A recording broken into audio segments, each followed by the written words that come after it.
आज़ादी के लिए भारत का शानदार संघर्ष आधुनिक विश्व के महानतम संघर्षों में से एक है।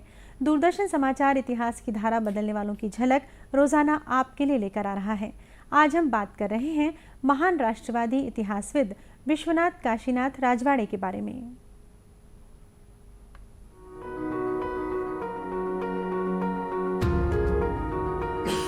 आज की कड़ी में हम महान राष्ट्रवादी इतिहासविद विश्वनाथ काशीनाथ राजवाड़े का स्मरण कर रहे हैं, जिनका जन्म महाराष्ट्र के राजगढ़ जिले में 24 जून 1863 को हुआ था। वे इतिहासाचार्य राजवाड़े के नाम से विख्यात थे। वे उन पहले इतिहासकारों में माने जाते हैं जिन्होंने भारत के सैकड़ों गांवों और ऐतिहासिक स्थलों पर जाकर हजारों ऐतिहासिक दस्तावेज एकत्र कर गौरवशाली मराठा इतिहास पर गहन शोध किया। विश्वनाथ काशीनाथ राजवाड़े महान शिक्षक रामकृष्ण गोपाल भंडारकर, विष्णु शास्त्री कृष्ण शास्त्री चिपलनकर, शब्दकोशकार परशुराम तात्या गोडबोले और काव्य इतिहास संग्रहकार साने जैसे विद्वानों से गहरे प्रभावित थे।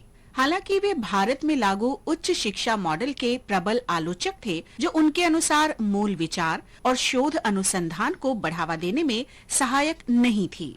राजवाड़े अंग्रेजों की नौकरी नहीं चाहते थे। ये उनके अनुसार सीधी गुलामी थी। उन्होंने विश्व की महानतम साहित्यिक कृतियों का मराठी में अनुवाद शुरू किया और एक मासिक पत्रिका भाषांतर निकालने लगे। इस पत्रिका के माध्यम से उन्होंने प्लूटो, अरस्तु और एडवर्ड गिब्बन जैसे पश्चिमी दार्शनिक और विद्वानों तथा शंकराचार्य जैसे भारतीय मनीषियों की कृतियों को मराठी में उपलब्ध कराया।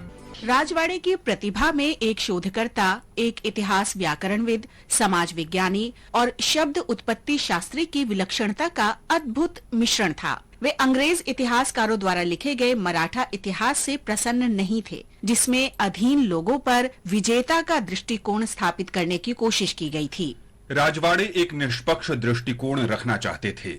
इस उद्देश्य से उन्होंने पूरे महाराष्ट्र क्षेत्र का भ्रमण किया और प्राप्त निष्पक्ष जानकारी के आधार पर उन्होंने मराठांच्या इतिहासाची साधने यानी मराठाओं के इतिहास के स्रोत के 22 खंड प्रकाशित किए। उन्हें ज्ञानेश्वरी का प्राचीनतम भाष्य मिला और उन्होंने इसका आरंभिक व्याकरणीय स्वरूप सामने रखा। राजवाड़े ने जयराम पिंडे के राधा माधव विलास चंपू का संपादन किया, जिसका कर्नाटक के समकालीन इतिहास पर विशेष प्रभाव रहा है। 1910 में राजवाड़े ने पुणे में भारत इतिहास संशोधक मंडल की स्थापना की और अपने सभी कार्यों और ऐतिहासिक दस्तावेजों को इस मंडल के संरक्षण में रखा। मनीषी संत सरीखे विद्वान तथा अपनी सादगी, अथक परिश्रम और अनवरत भ्रमण के लिए विख्यात राजवाड़े का 31 दिसंबर 1921 को निधन हो गया।